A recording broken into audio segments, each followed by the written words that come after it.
yaşadığımız dövrün sosial, iqtisadi, mənəvi, zehni, əxlaqi dəyərlərindən asılı olaraq insanların mühitə uyğunlaşması, adaptasiyası bəzən həmişə eyni qaydada və yaxud hamıda eyni qaydada olmur. Və bu belə bir dəyişkənlik, yaşadığımız mühitin, dövrün dəyişkənliyi insanların intellektindən, dünya görüşündən, mənəvi iradi gücündən asılı olaraq bəzən fəsadsız keçmir və yaxud həmin bu mühitdən istifadə edən müəyyən bir məqamlar, insanlar, təşkilatlar və yaxud adını necə adlandırsaq da belə istifadə olunduqda insan bu məqamlarda və onlarda ən birinci psixoloji, emosional boşluq əmələ gəlir. Həmin o dövrdə isə, həmin o psixoloji, emosional boşluq dövründə isə bəzən insanlar ümidsizliyə qapılır.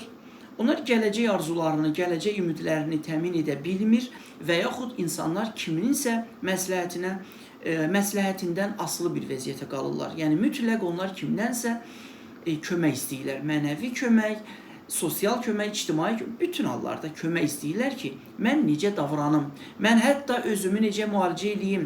Bəzən siz müşahidə edirsiniz, son dövrlər insanlar ağrıları da olanda belə, hansısa bir klinik xəstəlik keçirdəndə də belə, insanlar dərhal həkimdən başqa, aidiyyatı mütəxəssislərdən başqa, digər adamlardan kömək istəyir. Məsləhət istəyir ki, mənim başım ağrıyır, mən neyniyim? Təsəvvür edirsiniz, həkim qalıb qıraqda, aidiyyatı üzrə mütəxəssislər qalıb qıraqda, insanlar kömək istəyir. Hətta nəyə kömək istəyir? Mənə kömək elə ki, mənə dəstək ol ki, mən həkimə gedim.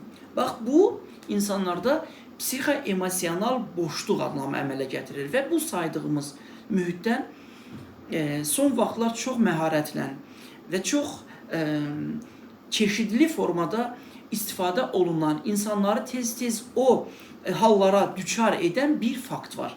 İndirim kampaniyaları.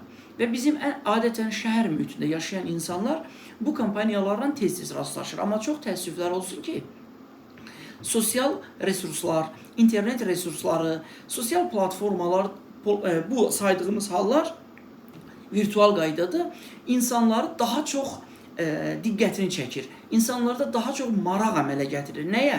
Endirimli kampaniyalar. Bəs endirimli kampaniyalar və yaxud son vaxtlar adlarını eşitdiyimiz qara cümə və yaxud müxtəlif cür adlandırılan bu kampaniyalar insanlarda nə əmələ gətirir?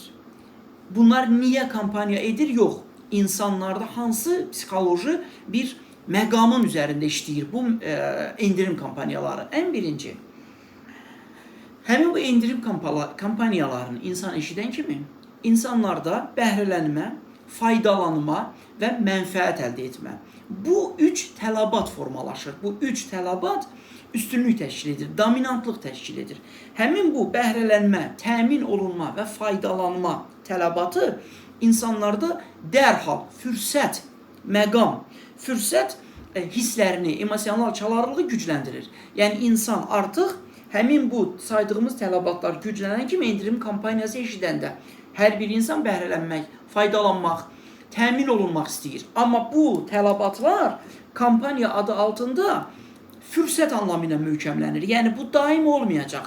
Bu yalnız bir gündür və yaxud yalnız 5 gündür. Bu hallar insanların psixikasına sanki o insanlar, o biznes sahibləri, o kampaniya təşkil edən şəxslər, onlar insanların psixikasına bir təhtəşuruna bir komanda göndərir ki, bu fürsətdən öz tələbatlarını təmin eləməyə yalnız sayılı günlər var. Həmin o fürsət güclənən kimi, insanlar kütləvi hal alan kimi, mən getdim, aldım, bəhrələndim, mən getdim, aldım, bəhrələndim. Bu informasiyaları insanlar eşidən kimi, onlarda təhrik etmə, iradi komponentin təhrik etmə və ləngitmə funksiyası güclənir, təhrik etmə. Nə olur olsun, mən də gedib alacam. Necə olur olsun, mən də az da olsa bəhrələnəcəm. Və həmin bu təhrik etmə insanlarda bacarıq və imkanlar, bu bacarıq və imkanlar resursunu itirir. İnsan bu mənə, əgər geyim alacaqsa, bu mənə yaraşarmı, bu mənə lazımdırmı və yaxud məişət əşyası alacaqsa, bu mənim gücüm çərçivəsindədirmi, mən bunu ödəyə bilərəm və yaxud ödəyə bilərəm. 50 manatlıq olan bir şeyi bugün 10 manata verirlər. Bu mənim nəyimə lazımdır? Bu bütün bu hallar itir. Təsəvvür edirsiniz? İmkan və bacarıqlar itir. Və həmin bu imkan və bacarıqlar fürsət anlamı altında itirilir. İnsan psixikasına təsir etdiyinə görə adamlar bəhrələnməyə çalışırlar. Mütləq edib alacaqlar. Əgər insanların aldıqları o endirim kampaniyası ilə üst-üstə gəlməyəndə insanlarda dərhal başlayır zövq mexanizmi itir. İnsan gözlədiyi gerçəkliklə, reallıqla, gözlədiyi informasiya arasında, gözlədiyi bir hal arasında uçurum əmələ gəlir. Yəni insan onda nə əmələ gəlir? Zövq mexanizmi qırılır. Zövq mexanizmi qırılan kimi, zövq mexanizmi itən kimi insanlarda aldanılma və uduzma psixologiyası əmələ gəlir. Təsəvvür edirsiniz? İnsan özünü aldadılmış və yaxud özünü aldatmış və uduzmuş bir hala gəlib çatır. Və həmin bu hallarda insan özünü aldanmış, uduzmuş hesab edən kimi reallıqla zövq arasında güclü bir uçurum əmələ gəlir. Reallıq, bu reallıq budur, amma mənim zövqüm bu deyil idi. Mən bunu gözləmirdim.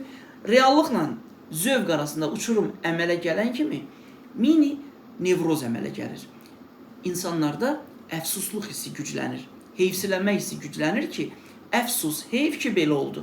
Və bu hallar reallıqla zövq arasında uçurum insanlarda nevroz əmələ gətirir. Mini nevroz. Amma insan başqalarını günahlandırmır.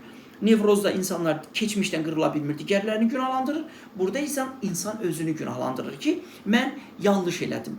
Və həmin bu uduzmaq, emosional boşluq insanlarda daha kifayətdir. Bir də bu endirimlərə inanmayacağım hissini ümumiyyətlə gücləndirir, yox etmir. Və insan 4-5 gündən sonra, bir həftədən sonra sanki insan psixikasında həmin o tələbatlardan bir də, həmin o endirim kampaniyalarından bir də bəhrələnəcəm. Bu dəfə səhv eləməyəcəm. Bir də bəhrələnmək psixologiyası insanlarda endirim kampaniyalarında aldanılsa da belə asıllıq əmələ gətirir. Və ona görə də siz müşahidə edirsiniz, bütün insanlar internet səhifələrində, mağazaların vitrinlərindəki elanlardan ancaq endirimləri görürlər, endirim axtarırlar və endirim kampaniyalarında bu cür uduzurlar insanlar. Ona görə də əziz izləyicilər, əziz dostlar, bütün sahələrdə endirim kampaniyalarına bəhrələnmək olar. Amma mütləq özünüzün imkan və bacarıqlarınızı mütləq qaydada o endirim kampaniyasının psixologiyası ilə, fürsət anlamı ilə mütləq eyniləşdirin ki, bu niyə endirim kampaniyasıdır? Niyə endirim kampaniyası eləyirlər? Və yaxud bir şeyi 70%, 80% endirimdə doğrudanmı 70-80% endirimdir? Bax, siz bunları nəzərə alsanız, həmin o emosional boşluğa düşməyəcəksiniz və sizdə mini nevrozlar, ardıcıl 1, 3, 5 təkrarlı mini nevrozlar sizdə həqiqətən də nevrotik bir insan ampulasında sizi yetişdirməyəcək və siz əsəblərinizi idarə edəcəksiniz.